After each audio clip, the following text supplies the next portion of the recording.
আসসালামু আলাইকুম everyone, welcome to Sumai's kitchen. আশা করছি আপনারা সবাই অনেক ভালো আছেন। আজকে আমি আপনাদের সাথে মজাদার একটি মাছ ভর্তার রেসিপি শেয়ার করব। এই ভর্তাটা খেতে কিন্তু দারুণ স্বাদের হয় আর বানাতেও খুব বেশি ঝামেলা নেই। খুব অল্প সময়ের মধ্যেই কিভাবে এই মজাদার মাছের ভর্তাটা তৈরি করতে পারবেন সেটি দেখিয়ে দিচ্ছি। এখানে আমি একটি মিডিয়াম সাইজের তেলাপিয়া মাছ থেকে এরকম 3 টুকরো মাছ নিয়েছি।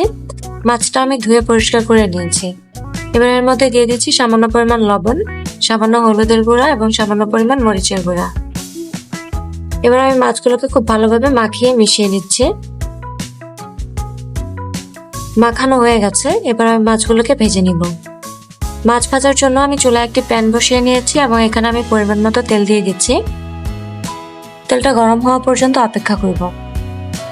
গরম হওয়ার পর আমি এক এক করে মাছগুলো দিয়ে দিচ্ছি। এবার মিডিয়াম আঁচে আমি মাছগুলোকে ভেজে নিচ্ছি। এক পাশে হয়ে আসার পর আমি মাছটাকে উল্টে অন্য পাশটা ভেজে নিচ্ছি। এভাবে উল্টে পাল্টে আমি মাছগুলোকে ভালোভাবে ভেজে নিয়েছি। এবার মাছটা ভাজা হয়ে গেছে, এবার আমি মাছগুলোকে তুলে নিব।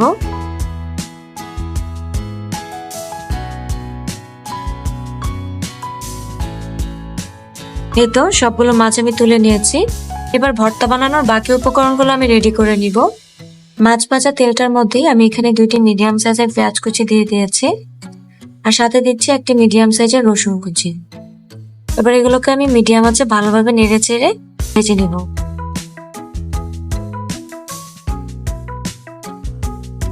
এগুলো আমি হালকা ব্রাউন কালার হয়ে আসার আগ পর্যন্ত এভাবে নেড়ে চেড়ে ভেজে নেব মিডিয়াম আঁচে।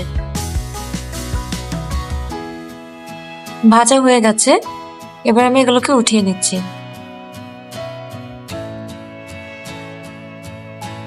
এবার আমি ভর্তা বানানোর জন্য মাছ থেকে কাঁটা ছাড়িয়ে নিচ্ছি। মাছের কাঁটাগুলো খুব ভালোভাবে ছাড়িয়ে নিতে হবে যেন একদমই কাঁটা থেকে না যায়। আর হ্যাঁ, মাছের কাঁটা বাছার সময় কিন্তু অবশ্যই সাবধানতা অবলম্বন করবেন।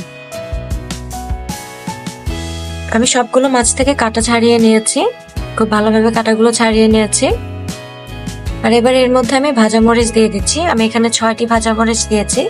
আপনারা আপনাদের পছন্দ অনুযায়ী ঝালটা বাড়িয়ে বা কমিয়ে অ্যাড করবেন। মরিচগুলোকে এবার আমি ভেঙে এভাবে মেখে নিচ্ছি। মরিচ মাখানো হয়ে গেছে, এবার এর মধ্যে আমি ভেজে রাখা রসুন আর পেঁয়াজটাও সুন্দর করে মাখিয়ে নিই।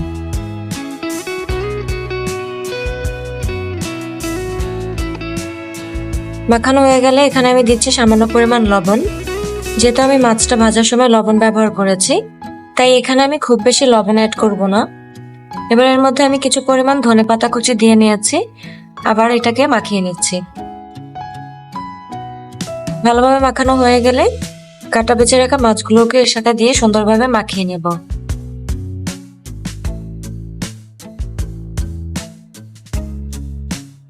কিছুক্ষণ ভালোভাবে মাখিয়ে নেওয়ার পর এখানে আমি সামান্য পরিমাণ সরিষার তেল অ্যাড করে দিয়েছি। তেলটা দিয়ে আবারও একটু মিশিয়ে নিচ্ছি। আর এবার দিয়ে দিচ্ছি সামান্য পরিমাণ লেবুর রস। লেবুর রসটা দিয়ে হালকা করে মিশিয়ে নিলে কিন্তু আমার ভর্তাটা রেডি। এবার আমি ভর্তাটাকে গোল গোল করে শেপ দিয়ে নিচ্ছি। শেপ দেওয়াটা ম্যান্ডেটরি নয়, তবে দিলে কিন্তু দেখতে খুবই ভালো লাগে। আর এর মধ্যেই কিন্তু আমার ভর্তাটা পুরোপুরিভাবেই রেডি হয়ে গেছে। দেখতেই পাচ্ছেন ভর্তাটা দেখতে কতটা লোভনীয় লাগছে। গরম গরম ধোয়া ওঠা ভাতের সাথে কিন্তু এটা খেতে অমৃতের মতো লাগবে। অবশ্যই এটা বাসায় ট্রাই করবেন। এই রেসিপিটি একবার ট্রাই করলে বারবার খেতে ইচ্ছে করবে। বাসায় ট্রাই করে আমার কমেন্ট বক্সে জানাবেন ভর্তাটা আপনাদের কাছে কেমন লাগলো। আশা করছি আমার আজকের রেসিপিটি আপনাদের ভালো লেগেছে। ভালো লাগলে আমার চ্যানেলটি সাবস্ক্রাইব করে পাশে থাকবেন আর অবশ্যই পাশে থাকা বেল আইকনটি প্রেস করে দিবেন। দেখা হবে আবারও নতুন কোনো রেসিপি নিয়ে। আল্লাহ হাফেজ।